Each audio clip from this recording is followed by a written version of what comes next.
Olá a todas, a todos e a todos. Eu me chamo Lindomberto Ferreira Alves, sou proponente e realizador do projeto livro Rubiane Maia, Corpo em Estado de Performance. Esse é um projeto realizado com recursos da Lei Aldir Blanc, via edital de seleção de projetos e concessão de prêmios Artes Integradas 2020, por intermédio da Secretaria de Estado da Cultura do Espírito Santo. Dentro do projeto, uma das ações é a realização do ciclo de formação online em performance, onde tivemos o primeiro encontro no dia 6 de março, com Reian Perovano, só que em virtude de alguns problemas técnicos, a captura do áudio desse registro de vídeo ela não foi possível. Então, em virtude disso, estamos aqui realizando um breve registro das questões preparadas e trabalhadas e debatidas durante o primeiro encontro, de modo que elas possam reverberar e outras pessoas também possam ter contato com elas. Bom, Reian é mestra em artes pela Universidade Federal do Espírito Santo, com foco em teoria e história da arte e linha de pesquisa em nexo entre arte, espaço e pensamento, onde se fez laboratório pesquisa ao desenvolver Anarcorpo, poética política do corpo rebelde. Reian tem bacharelado em artes plásticas, licenciatura em artes visuais e costuma navegar por entre as linguagens e fronteiras de escrita, performance, vídeo, fotografia, desenho, corpo, sexo, gênero, classe e transitoriedades de identificação. A palavra é sua, Rei. Obrigado. Para onde você foi quando descobriu que era corpo? Para onde eu fui? Eu fuga, fugaz. Foi por fúria e porque eu estava isolada. Para onde eu fui é uma pergunta, só uma. Existem outras. Há muito tempo já eu me pergunto também o porquê. Eu me pergunto para quê e não tenho para quê. Eu descobri que a resposta ela é sempre móvel. Não existe norte, só existe morte e alguém que olha para o sul. E descobrir corpo, então, é como morrer? Pode ser que sim. Pode ser também que é acompanhado sempre de um renascer. Se perceber é de um ir constante, de um transformar. E se esquecer, por outro lado, é de inércia e de fim. O onde é uma pergunta, só uma. Eu perguntei onde para implicar movimento, porque existe movimento, existe movimentar. O onde é uma provocação, porque onde existe descoberta se desenham linhas, onde se desenham linhas se formam fronteiras. Dizem que a primeira fronteira do que pode um corpo é a geográfica. E depois tem também cada uma das outras fronteiras sociais. Vocês sabem, o corpo tem pele, tem pelo, tem cu, tem cor, tem classe, tem afeto, mente, subjetividade. Um autor com quem eu dialogo, Preciado, ele diz que a subjetividade nada é além de um corte transversal em tudo que poderíamos ter sido. E eu acho isso lindo e triste. Eu me pergunto se é verdade e eu me pergunto o que eu posso ser. Eu me pergunto por que eu tanto me angustio e por que toda vez que eu me sinto perdida, eu me desatino a andar.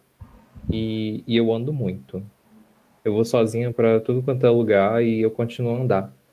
Eu nem sempre penso na direção, eu quase sempre penso em continuar a existir, porque existe movimento. Para onde ir? Eu fui descobrindo aos poucos diversos lugares onde não posso ir. Se existe fronteira e existe subjetividade, existe território. Existe pertencer? Quem não tem um lugar, a todo lugar pertence? J. Mombassa disse algo assim? Eu não lembro direito. E eu me preocupo com a minha memória. Aqui a gente está falando sobre pesquisa e investigação. Todas essas falas elas vão surgindo na direção de pesquisa e investigação. E a pergunta, a inquietação, o movimento, a fronteira, subjetividade, território, memória, tudo isso aponta que quem tem corpo e se percebe tem a faca e o queijo para investigar, para sentir e para estar. Quando eu percebi que eu era corpo? Eu não lembro. Eu percebo ainda hoje em momentos que são díspares. Teve um momento em que eu não soube. Eu lembro da infância, eu lembro dos olhares, eu lembro das exclusões, eu lembro da violência e de não me encaixar. E penso em como alguns corpos eles são sempre lembrados de seus corpos, de como são tentados a serem expulsos de seus próprios corpos. Os marcadores e as partidas são sempre diferentes, mas em todo momento assim, eu sabia que eu estava ali. Mesmo quando eu decidia negligenciar meu corpo, tentando não estar para poder sobreviver. Mas eu estava ali. Eu estava viva e eu ainda estou. Para onde eu vou? Qualquer lugar. E esse se perceber corpo, ele não veio só em momento de dor, não. Muito pelo contrário. Muitos dos meus melhores momentos de percepção, eles vieram de afetos e de trocas muito sensíveis. Momentos de prazer. E hoje, cada vez que eu performo conscientemente, é para gritar para o mundo, mesmo que em silêncio, que eu tô aqui. E que por dentro e por fora, eu tô para qualquer lugar. E você? Quando se percebeu o corpo? Pôde em algum momento não se perceber? E agora? Para onde você vai? Olá, meu nome é Reian. No momento em que a gente acabou por perder, nos apresentamos coletivamente, contamos nosso nome e duas informações aleatórias sobre nós. E, posterior a essa fala, deixei com que as três perguntas fossem germinando como pontos norteadores, sul-leadores do nosso encontro. Foi um primeiro dia de formação, de mais 3 fins de semana, e pelo tempo que foi uma questão e também pelo fator online, foi um espaço um pouco menos corporal do que poderia, do que deveria. Nós seguimos de um momento de fala e depois abrimos para uma grande troca. Esse primeiro módulo foi um módulo em pesquisa e investigação, e a primeira coisa a qual me voltei foi justamente ao significado das palavras. Pesquisa, o que significa pesquisar? O que é investigar? Como, de que modo se dá? O que é performance? E, não acredito que seja um processo possível de ser ensinado. Eu não sei se é uma coisa que alguém pode ensinar. Em parte porque eu acredito que sabedoria ouvida de outra pessoa não é sabedoria, e que a gente tem, apesar de que as trocas elas são muito úteis, eu diria fundamentais, mas a gente deve adquirir nossas próprias experiências, e em parte porque muitas das vezes eu também não tenho as respostas e eu estou nas minhas próprias buscas, e existe movimento. Eu diria que o processo de investigação, de curiosidade, talvez nem seja algo a ser ensinado, mas algo a ser lembrado, já que nossa curiosidade, nossa experimentação, ela é sempre parte fundamental do nosso desenvolvimento na infância, e eu arriscaria dizer mais, com todo o risco de estar errada, de que a curiosidade ela não deixa nunca de ser fundamental.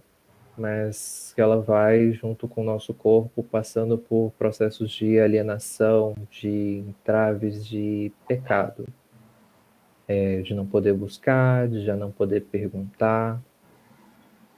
E aí eu não digo que a gente adormece, mas que a gente fica dormente. E é onde a inércia costuma tomar conta. Nos meus processos, eu costumo sempre me perguntar: o que você deseja? Quem é você? E quanto você conhece sobre o seu próprio processo? Eu faço essas perguntas para mim, são chaves que para algumas pessoas podem soar já um pouco, talvez, recorrentes, mas eu gosto de ressaltar que uma pergunta ela pode ter esse dano explosivo de 1000 respostas. E isso costuma despertar processos, pelo menos é como despertam os meus processos.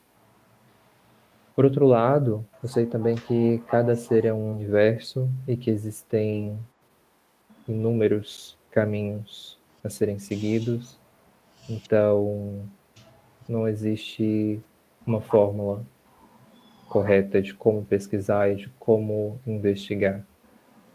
A gente deve descobrir nossos próprios processos na tentativa, no erro, descobrir o que motiva, o que entusiasma e ampliar e navegar. Um outro caminho pode ser possível e que costuma ser um caminho institucionalizado de pesquisa é reconhecer o contexto histórico e as referências. É um caminho que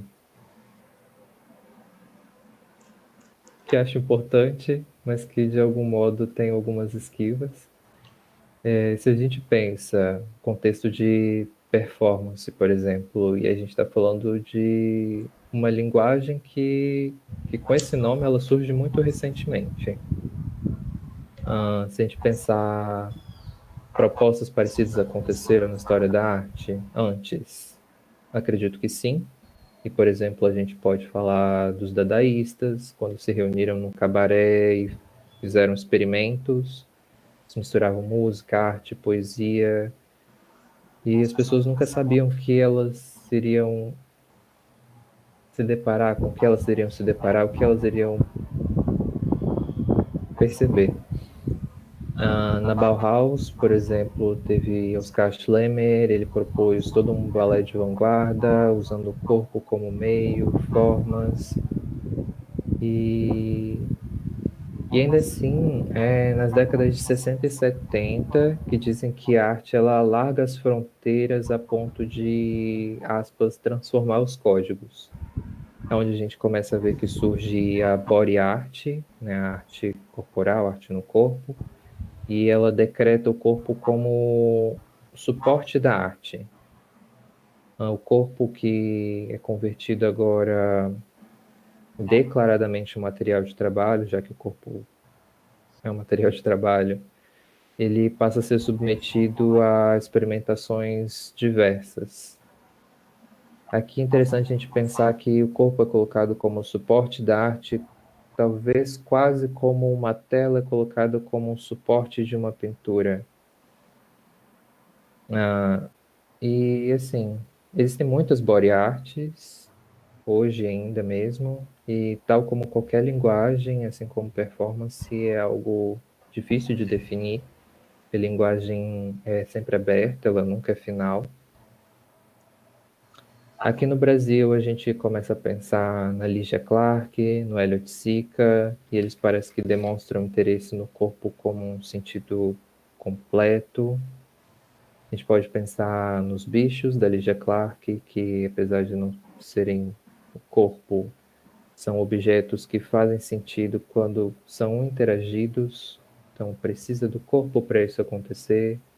A gente pode pensar nos parangolés do Elliot Sica, que a gente ouve que ele começa a pensar, começa a sentir essas propostas a partir das rodas de samba que participa, e tem todos esses tecidos que só ganham vida quando alguém veste e se movimenta. Mas eu acho que o mais interessante é a gente pensar que como, com o passar do tempo, o corpo ele começa a ir se deslocando dessa característica de suporte da arte. E que, de muitos modos, um corpo como um suporte, ele poderia ser objetificado, descaracterizado, e ele vai tomando um sentido de se afirmar cada vez mais como sujeito.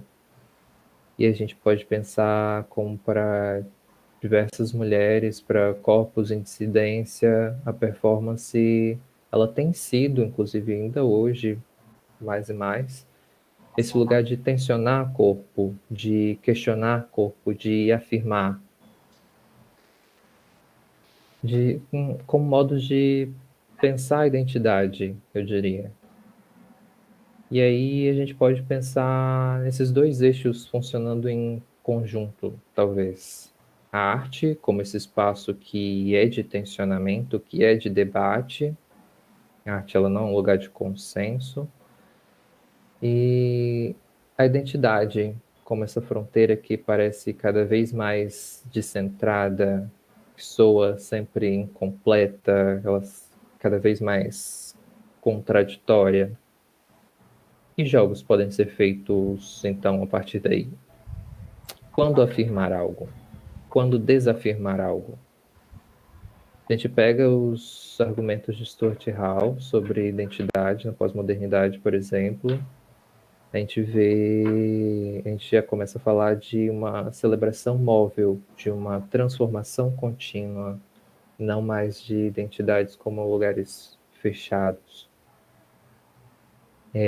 Eu diria que essa transformação contínua é acelerada, e por mais que isso soe vertiginoso e desesperador, isso pode ser cheio de possibilidades. Se a gente olha os argumentos de Chantal Mouffe, por exemplo, sobre democracia agonística, práticas artísticas, ela fala que os modos como se constroem as práticas artísticas, eles são fundamentais em como nós vamos vendo e formando nossas identificações na vida. E aí, nesse sentido, identidade é esse processo em aberto. E se a gente volta em Preciado, em Cinema e Sexualidade, ele fala justamente sobre como a arte ela não reproduz a vida. A arte ela produz vida. E aí, como exemplo, a gente pode pensar nas silhuetas da Ana Mendieta, a gente pode pensar na Yoko Ono, no Cut in Piece, onde ela fica vestida de preto no museu e ela disponibiliza uma tesoura, onde as pessoas podiam ir cortando pedaços desse vestido. A gente pode pensar mais contemporaneamente em produções como de Jupe do Bairro, que faz experimentações com música, com performance, de um certo modo, no palco. Mas não me interessa também definir nada disso especificamente como performance. Me interessa mais tensionar e trazer aqui para vocês. E, assim, as coisas elas começaram também a deixar de ser sempre presenciais e efêmeras, como eram no princípio, nas décadas iniciais, que começaram a surgir esses movimentos. Tanto pela institucionalização do que pode ser essa linguagem, para poder, de um certo modo, se tornar vendável, entrar no museu, como para ampliar mesmo modos de fazer. A gente começa a ver surgindo fotografias que não são só registros, mas são também a própria performance. A gente vê foto performances, a gente vê esse movimento acontecendo com vídeo, a gente vê vídeo performances. E por que eu estou falando isso tudo? Porque eu acho importante ter ferramentas. Eu confesso que eu fiz uma pesquisa breve para falar desses exemplos, nesses contextos, porque meus processos não funcionam muito nesse sentido, mas eu acho importante conhecer e eu acho importante navegar até para a gente não precisar inventar uma roda toda vez que precisar usar um carro. Mas o mais importante é direcionar como esse processo funciona para você. Quais são as suas ferramentas? E não existe receita. E aí existe busca, existe teste, existe experimento, existe erro, existe talvez a gentileza de olhar para o presente e para o passado para descobrir que caminho seguir. Existe objetivo? Existe método? Acho que são perguntas que podem ser interessantes. No caminho até aqui, eu experimentei e sinto que pouco ainda, mas com alguma variedade.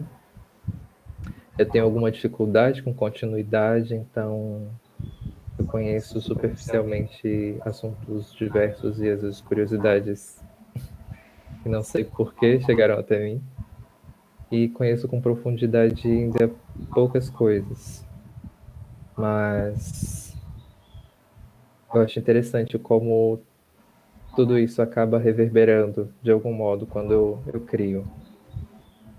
Eu institucionalizei um processo de pesquisa de modo performático, eu diria no mestrado, e hoje eu me sinto talvez em uma performance docente no ensino básico, agora que me encontro docente em ensino fundamental. Tá interessante, são sempre processos que me colocam de modo muito diferente em como ser corpo, em como estar corpo, mesmo quando eu não documento isso. Eu sei que existe movimento. Bom, talvez eu devesse registrar mais, mas quem sabe onde isso ainda vai me levar. E é isso, a roda gira.